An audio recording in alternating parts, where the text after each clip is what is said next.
I hold it true, whate'er befall. I feel it when I sorrow most. 'Tis better to have loved and lost than never to have loved at all. Tennyson said that.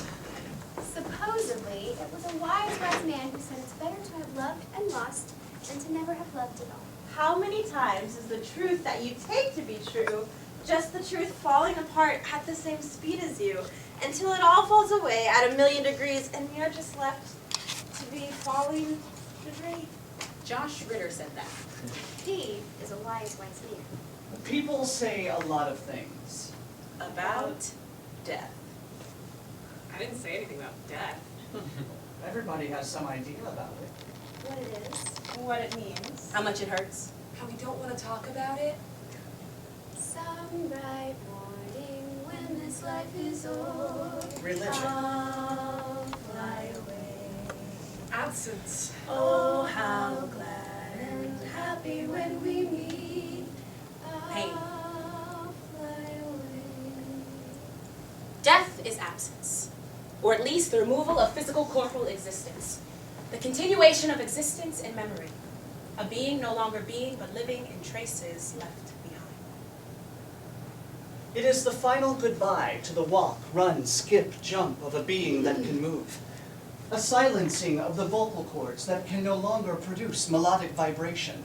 A cessation of your creation in the now. An inauguration into the I knew her whens. It's an ending, simply put. You're no longer there as you were. Your skin will disappear. Now I can only touch what we've erected to hold the space you once occupied in our lives. I can talk to you, but no longer can I expect a reply. Now that I think on it, it isn't even a goodbye. It happens whether or not we acknowledge it. Whether or not we are ready for it. Whether or not we are given it that passage. Maybe it isn't even an ending. An ending of what? We must define our terms. Exactly what is ending and what is not. Therein death is fragmented.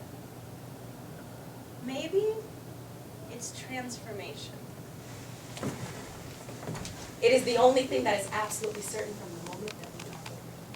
That one day, our hearts will cease to pump blood and our organs will fail and our lungs will no longer need air.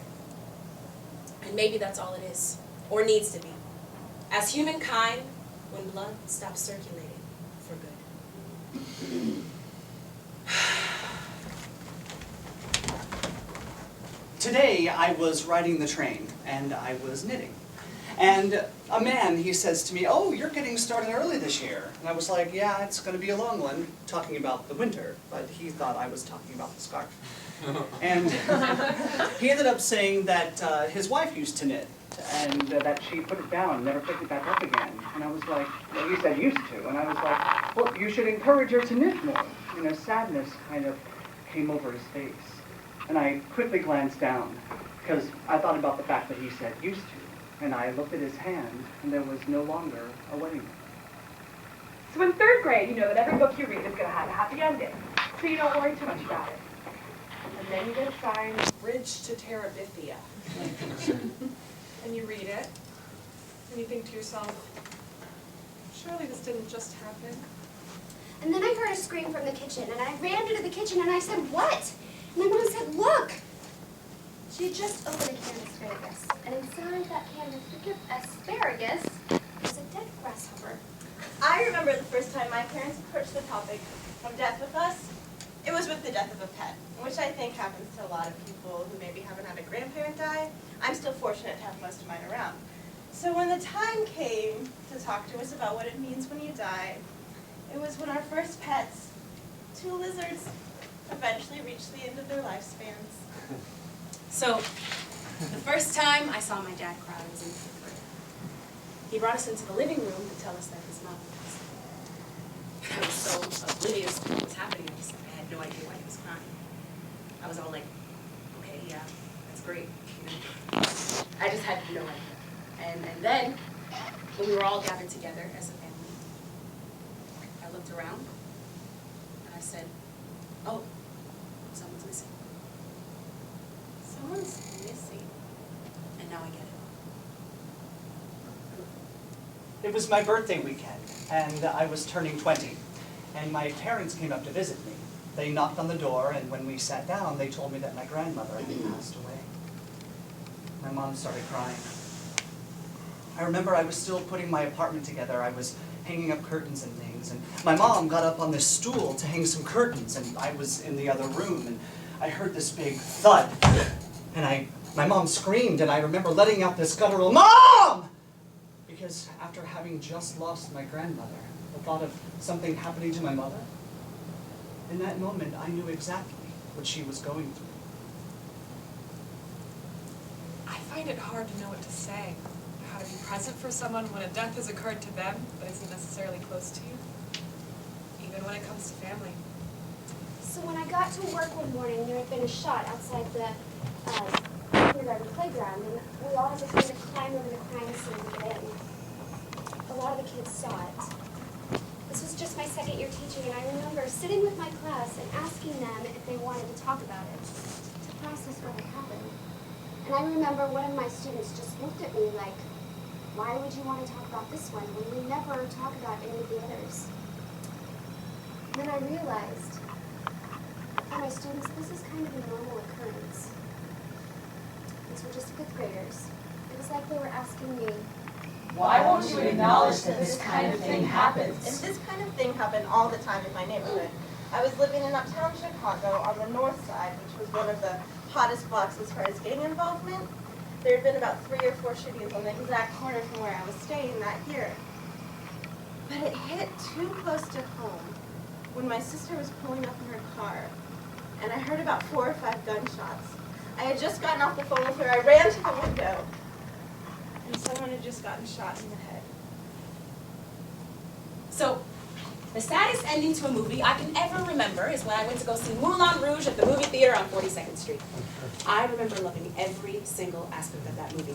The cinematography, the acting choices, the music choices, I was in it. I mean, I was in it.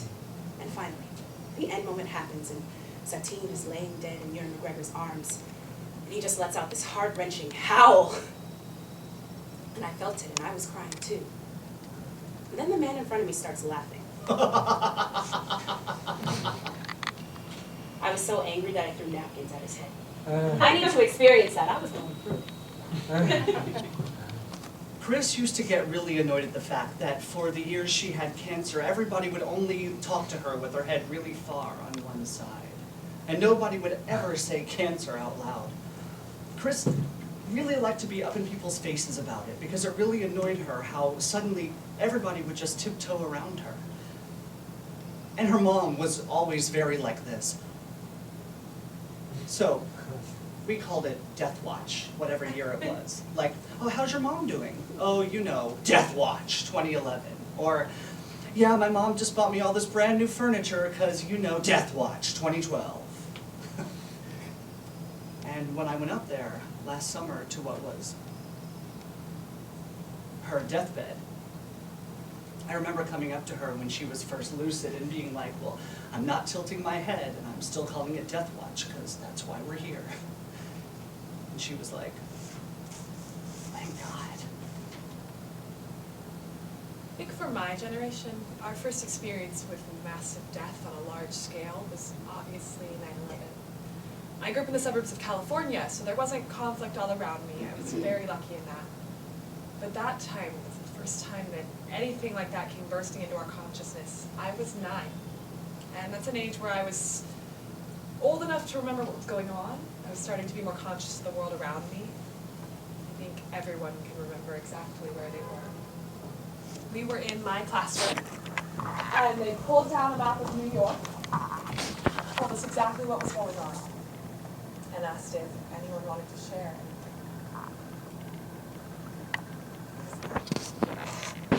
People could disappear on a massive scale.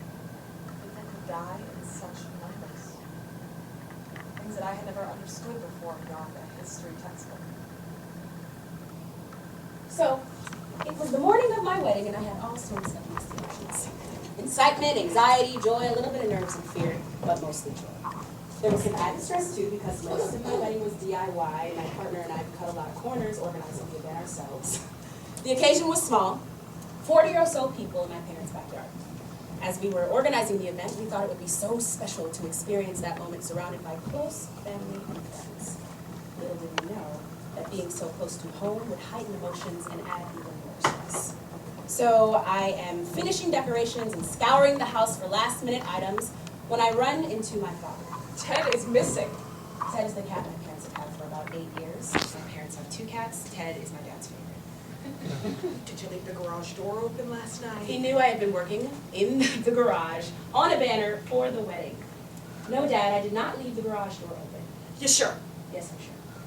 Well, I just don't know how else he could have gotten out. Me either, but it wasn't my fault. I mean, can we please focus on the events today? I mean, I'm getting married in about 6 hours. Dad walks off. And then I run into my mother. She looks warm up. I think I can attribute this to the fact that I'm getting married today, but then... So I think I'm gonna have to put Zach down. Zach is my parents' other cat. My parents have had him for about 14 years. Zach is my mom's favorite. Mom, do we have to do this today? He just looks so frail. I don't think he has much time. Much time? I don't have much time until I'm no longer a bachelorette. Can we please focus on the events of the day? I know about this time I may be sounding selfish, but who cares? Isn't your wedding day the day you're allowed to be selfish? But what is death? To many, death is described as the beginning of new life. An opening, portal, into a new life. A life that is far better than one's existence on earth. A rebirth. It is said that death is the end of the world and life as we know it, and the beginning of a new life in a place that is indescribably peaceful. On some level, I think I believe this. I grew up knowing that death was something that happened when you got old or sick or something bad happened to you. I also grew up knowing that someone gave his life for mine by dying on a cross. And that was the most horrible death imaginable. That's what I knew. It's what I was taught. I am not particularly religious. I never have been, I never will be. I don't believe in any one God, and I don't believe in a physical heaven or hell. What I do believe in is doing good while I'm here on earth. Buddhist scholar Daisaku Ikeda said, "Death will come to each of us someday. We can die having fought for our beliefs and convictions, or we can die having failed to do so. Since the reality of death is the same in either case, isn't it far better to set out on our journey toward the next existence in high spirits, with a bright smile on our faces, knowing that in everything we did the very best we could, thrilling with the sense that that was truly an interesting life." Death is strange. It presses all around us and we try to ignore it. And it's not just people, it's place. There's something kind of holy about place, don't you think? The way place gently preserves an experience. The loss you feel when a place is gone. The way you can touch and breathe and hold place in your heart long after you can't go there anymore.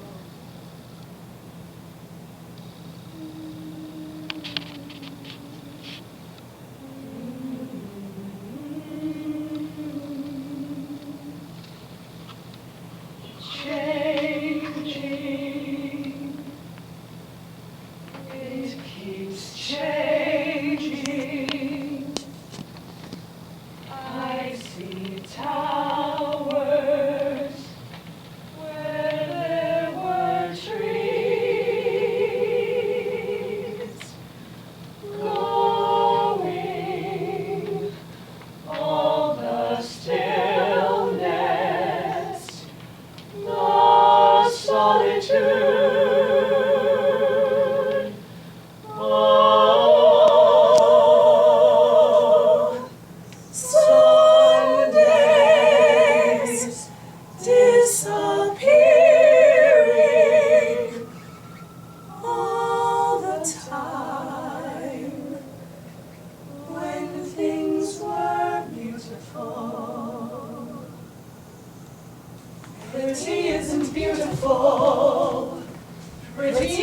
what changes, what the art arranges, is what is beautiful.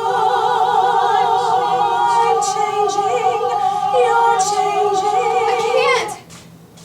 I can't go on. It goes so fast. You didn't even realize all that's going on in the world, and we never even noticed. Take me back up the hill to the right. First, wait. One more look. Goodbye. Goodbye, world. Goodbye, Grover's Corners. Mama. And Papa. Goodbye, clock's ticking. And Mama's sunflowers. And food. And coffee. And newly ironed dresses. And sleeping and waking up. Lord, you're too wonderful for anybody to realize you. Do any human beings ever realize life while they live it? Every minute?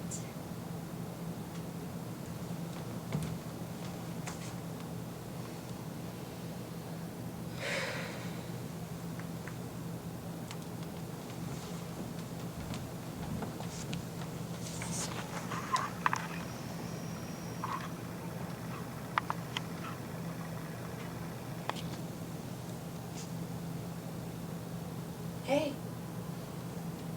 I'm glad you answered. Yeah, I know it's late. I'm sorry I woke you up. I can't sleep. It's just so weird to be here. In this place. He was just here this past July. I mean, I knew he wasn't okay even then. I just didn't know what to do. Felt helpless. Yeah. The service was nice. Matt and Jen and I sang some hymns. Be Thou My Vision. People got to get up and share their favorite memories and stories. Yeah, I spoke. About the time he locked himself in his bedroom with the pizza and we were banging on his door. Yeah.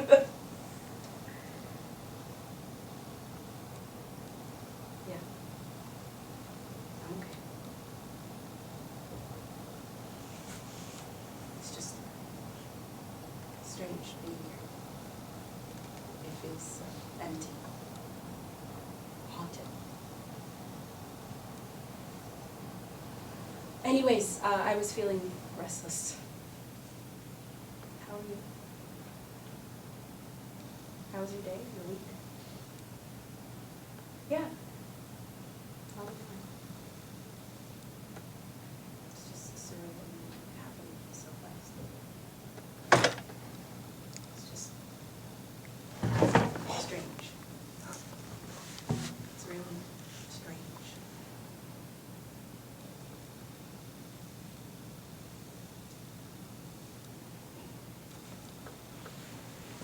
Death is loss, and the inability to do anything about it.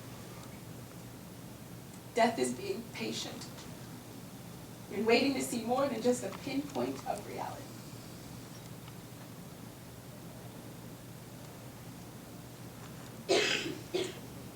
I have a story about death, but also a story about life.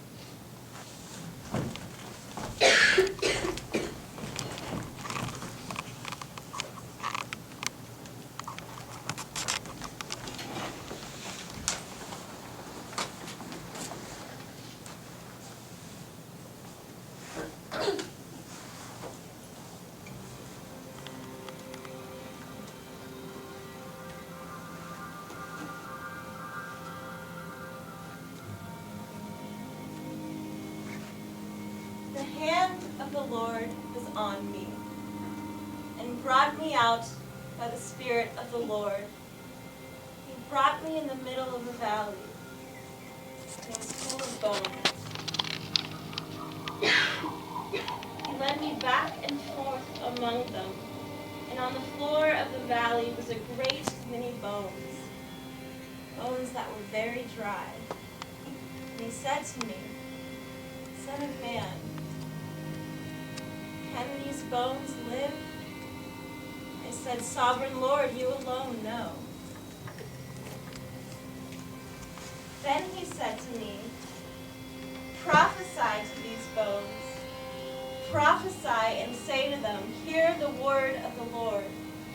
This is what the Sovereign Lord says. Dry bones, I am going to make my breath enter you, and you will come to life. I will attach tendons to you, and make flesh come upon you, and cover you with skin. Then you will know that I am the Lord. So I prophesied as I was commanded. And as I was prophesying, I heard a noise,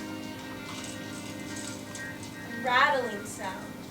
And the bones came together, bone to bone. I looked, and tendons and flesh appeared on them, and skin covered them.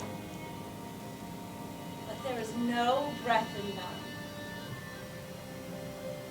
Then the Lord said to me, prophesy to the breath, prophesy and say to it, come breath, come from the four winds, and breathe into those who are slain.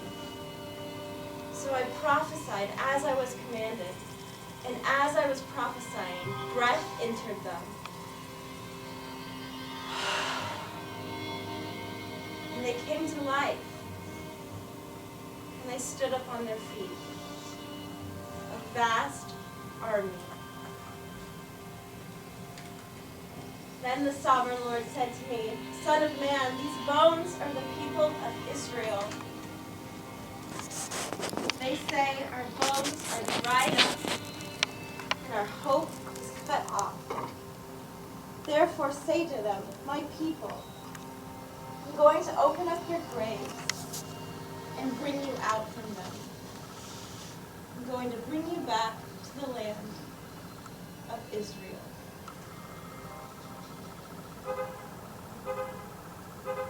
Words.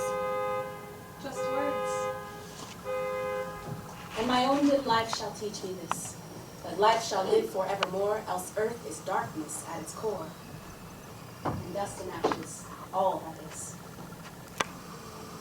Tennyson. Again. And these are my words. I'll always remember the call. It was my old guidance counselor. He spoke with urgency. Asia is dead. What? I replied. I immediately thought of my pretend little sister, the junior in high school who I had passed the baton to, the capable leader, the young woman I had done some of my best scene work with. Was gone. He continued. She was part of a murder-suicide at WC3 Community College. A young man had been stalking her. He cornered her in an empty classroom, shot her, and then turned the gun on himself.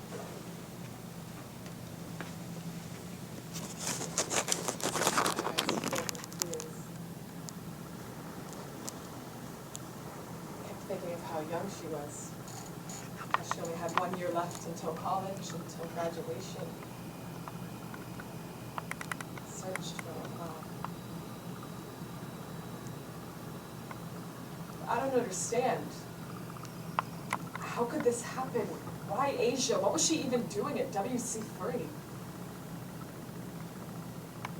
A weird tone came over his voice.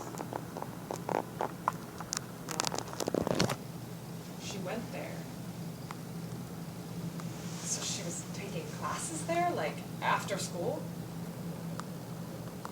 No, she went to school there. Asia? Asia McGowan? My eyes widened. I had gotten the wrong Asia. last few moments of the conversation are one complete blur because the only feeling I can recall is sheer embarrassment.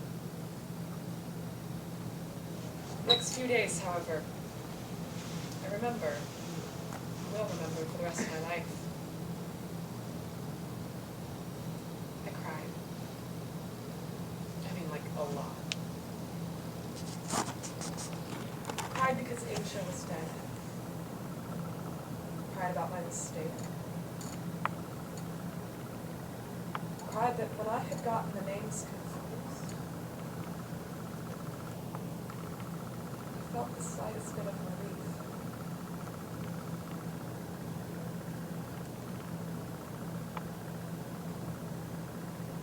Death is funny like that.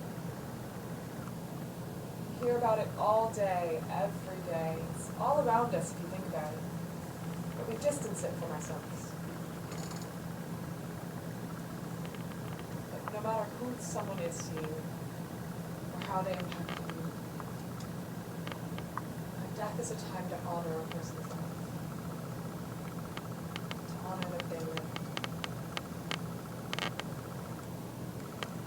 I need time and space. I said to him.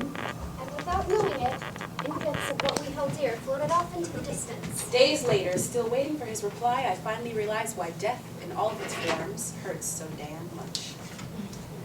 It's like you're walking down the street, holding onto a balloon, as happy as in. I imagine you're a child in this scenario, but if you're a full-grown adult that enjoys walking with balloons, that's fine by me. Anyways, all of a sudden, an innocent old man walks up to you and gives you a smile. Just as you're thinking to yourself, what a nice man, or this could be the start of something wonderful. His face turns sinister. He pulls out a pair of long, rusty scissors from his trench coat, extends his arm, and snap! Cuts the string. It isn't until the lifeless cord drapes over your arm that you realize what was once there, and how you'll miss the way the balloon gracefully blew in the breeze, and how the sun reflected off the rubber to create just the right brilliant red. Or some other poetic shit like that. This time, the cause of death was my own self-doubt. I could apologize, try blaming myself, tell him that I'm a woman, I'm crazy. Emotional. Had a visit from Aunt Flo that turned me into a hormonal, judgmental relationship killer.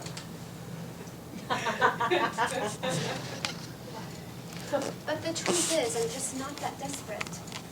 Besides, the moment has passed. You've moved on, so to speak.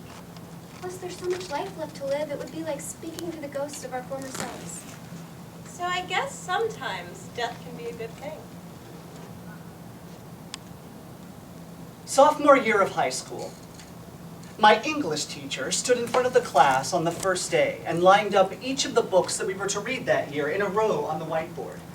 He held up each one, held it up for all of us to examine, and swiftly let us know that someone in each book did indeed die. A massive, marginally vindictive, but mostly humorous spoiler alert.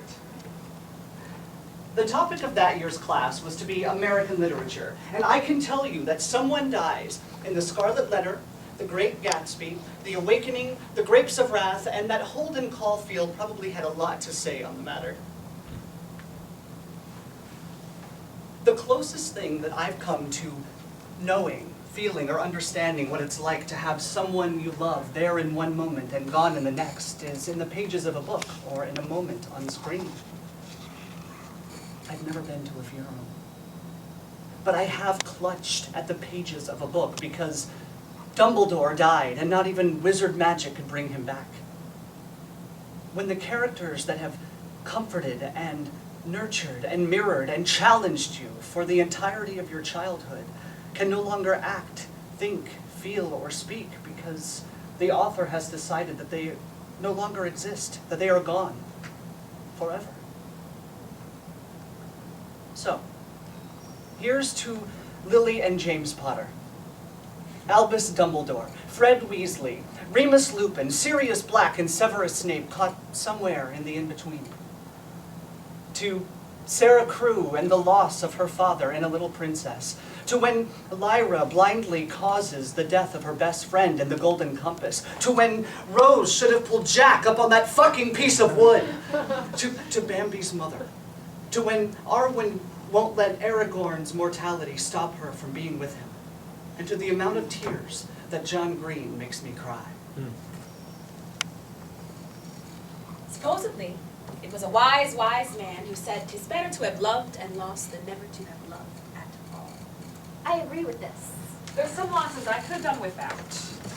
I think we're supposed to love people, like in general. I think we're supposed to do that. At the end of the day, it's never really a loss. Not really.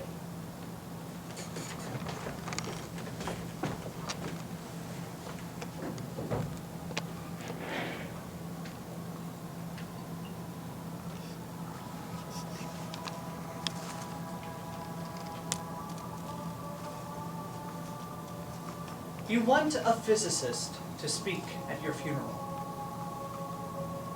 You want the physicist to talk to your grieving family about the conservation of energy so that they will know that your energy has not died. You want the physicist to remind your sobbing mother the first law of thermodynamics, that no energy is created in the universe and none is destroyed.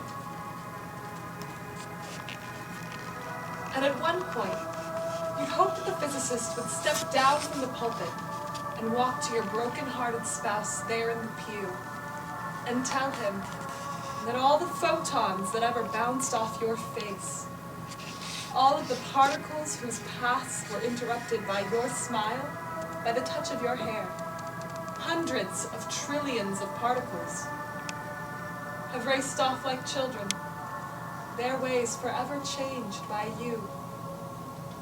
And as your widow rocks in the arms of her loving family, may the physicist let her know that the photons that bounced from you were gathered in the particle detectors that are her eyes, and that those photons created within her constellations of electromagnetically charged neurons whose energy will go on forever.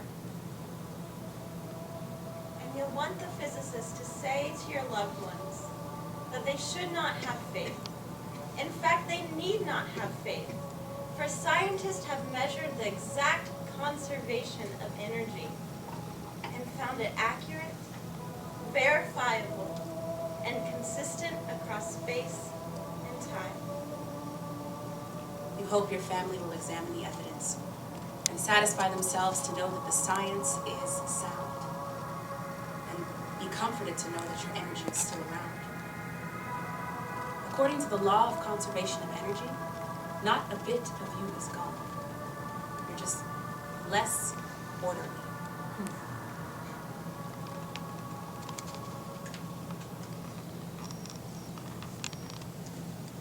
Death is a time to honor a person's life, to honor that they live. Memory is how I honor them. Memory and words and speaking. We don't understand the removal or the absence. The solitude of loss, placed up against the universal understanding that someday they will be taken. I will die. To disappear. To see God. To become nothing. To see him again. But we have the names. And the memory. But for my unkempt heart and brain, a use in mournful singing lies, a sad mechanic exercise, like dull narcotics numbing pain. Oh, sweeter to be drunk with loss, to dance with death and beat the ground. I will take my children to the graveyard. I will let them run through tombstones like shards of rain, beating into the earth between cracks in the sidewalk, yelling and laughing and hiding behind big stones. I will tell them stories, snuggling our toes in the grass, curled over the Smiths and the Wrights. And I will tell them about the woman who lived to be 100. Seated on the tombstone benches, we will grieve for those who have died, but rejoice for those who will never die, who are alive, For the first time. The longest time. Forever. My children will grow strong, and death will not frighten them. When they realize that the bones of those who have died salted this earth and gave sweat to the groaning of this very good creation. And one day, when they're old enough, they'll lay my bones beneath the ready earth, and they'll cry. But they will also laugh, because they will know, as they did when they played hide and seek among the old names, that death has no victory. Supposedly. Supposedly. It does not even have a sting.